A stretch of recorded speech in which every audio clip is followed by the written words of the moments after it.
Hey, what's going on, people? Welcome to the Curious African. Make sure you subscribe. If you haven't, make sure you push that like button. That's right. Yeah, that's right. Make sure you hit the button and subscribe to the Curious African. This right here is the Curious African. Oh, yeah. And I am the Curious. I don't even know. I don't even know what you are. Listen, guys, today I'm hanging out with a friend. This is a guy I've known over 10 years. Fantastic guy. Great lad. His name is Denzel. Ladies and gentlemen. What's going on? Open up a little bit. We want to see your eyes, man. Right. We never, ever see your eyes. Well, the ladies might fall in love with me, so let me just keep it like this for now. So listen, guys. We're back on the Curious African, and today we have a special episode. Like I told you, we're going to be doing a whole lot of content, but today I just wanted to do something different, something inspirational. I know we have a lot of young guys out there who are basically trying to be you, who are trying so hard to become somebody in life. Mm-hmm. You have been in this industry, our radio, TV industry, for the longest time. Yeah. I just want you to tell me, before everything else, who is Denzel? That is a deep question, man. Yeah. Denzel is a dude that lives for the moment, which is a good thing and a bad thing. I'm not much of a planner. I just love to kind of let life lead me into situations, and life has led me into the situation that I'm in right now. Yeah. What is that situation that you're in? The situation is waking up every day and doing something I love, and that is the situation. Something he loves is not. You can't even articulate that. Okay, radio. This is what you do daily. Yeah. And you work on what radio? This is XFM, so I do radio on XFM, and then I do TV on Urban TV. And I'm a DJ as well, and I'm a great ex-boyfriend. Ha! You guys hear that? He's a great ex-boyfriend. Yeah. Before we delve into it, I just want to know, you as a guy, you know, you've been in this industry for the longest time possible. What are the biggest challenges that you face as a guy in the industry? The biggest challenge is, which is general for people in the public eye, which is no privacy.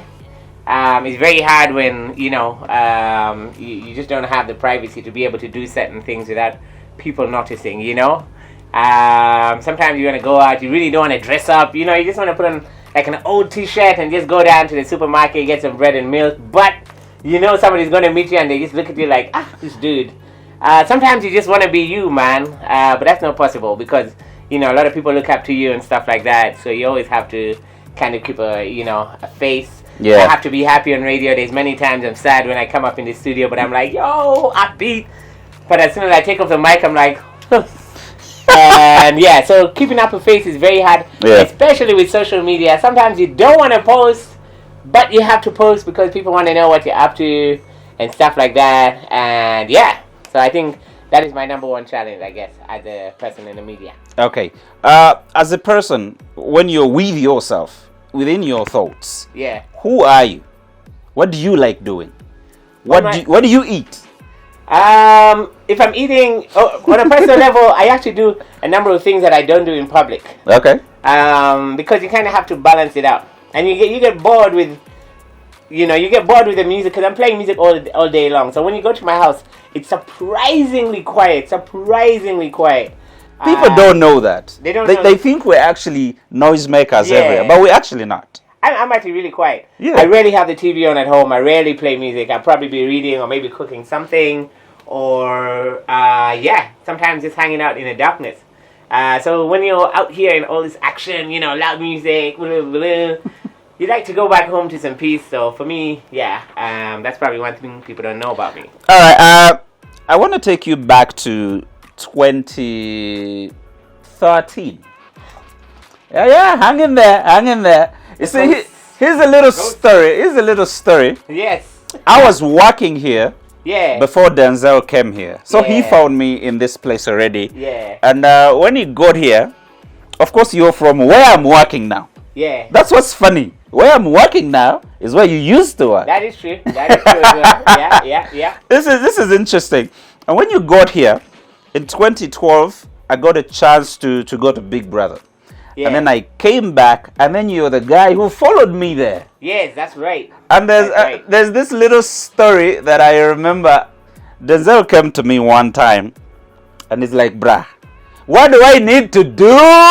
I sat down, Denzel. I told Denzel, you need to, when you get to the house, fine, you've been chosen. When you get to the house, my G played calm, played cool. Denzel got to the house, and he was naked all the time. Tell me, why were you naked all the time? I'm a naked person. I embrace What does that even mean? I just, as much as I like dressing up, color coordinating and everything, I like just letting go of clothing. And my neighbors, if they ever see this podcast, they will agree.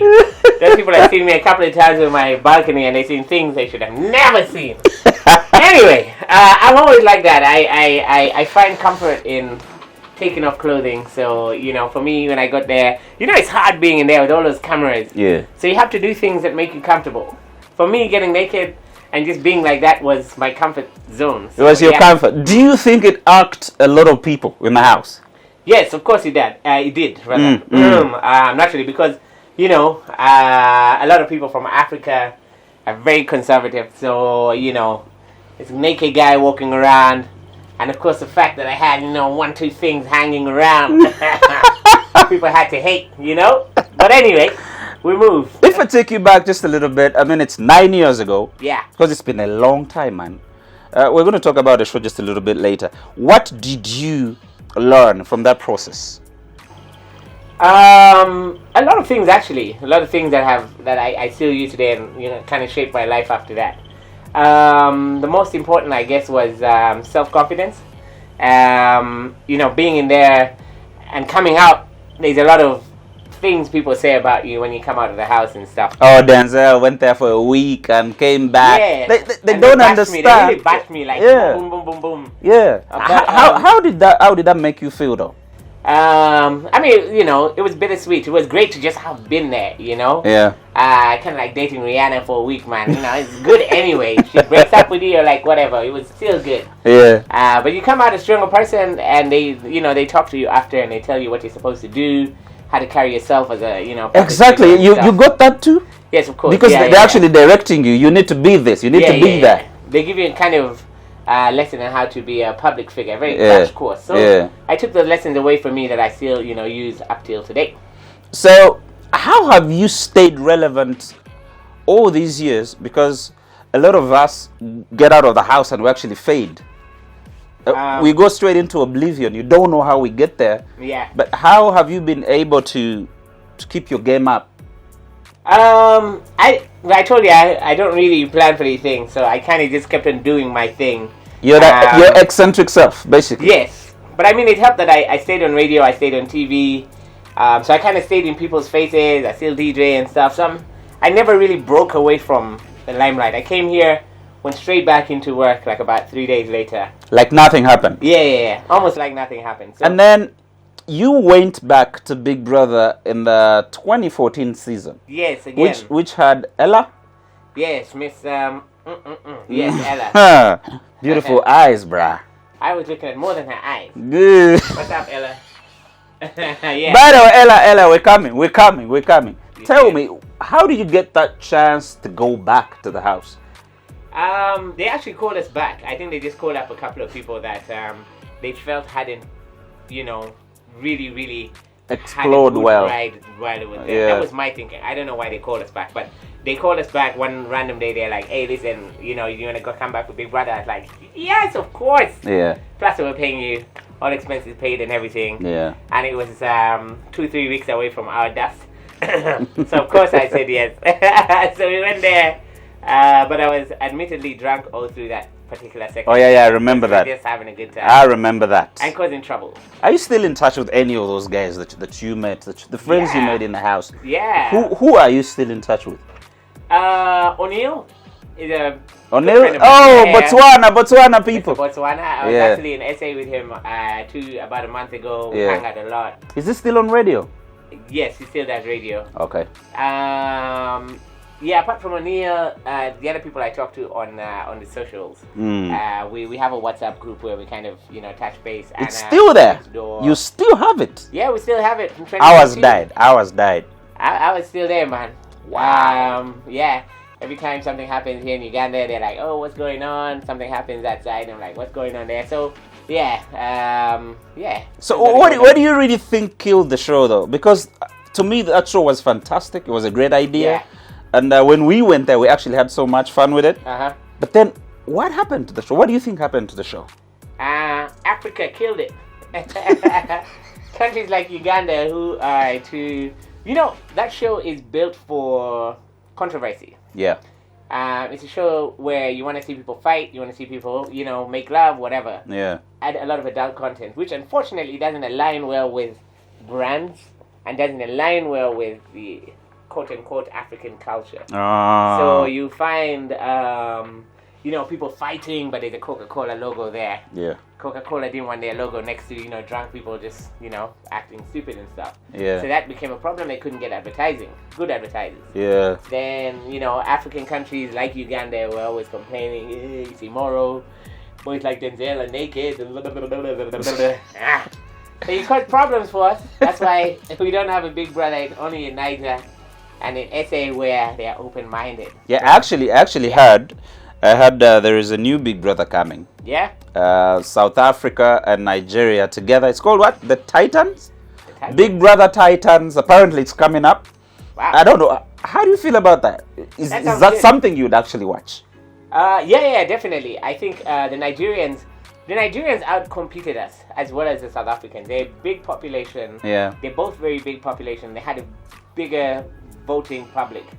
I think just the people in a city like Johannesburg were more than the ones in Uganda. In Uganda, they were voting. Yeah, that's true. So it also made sense for multitudes kind of have strong characters from those countries. Yeah. Vis-a-vis the countries like us. So yeah, those countries have they have very big populations, so they can fight each other. They're two of the biggest economies in Africa. Yeah, that's true. As a matter of fact. I understand.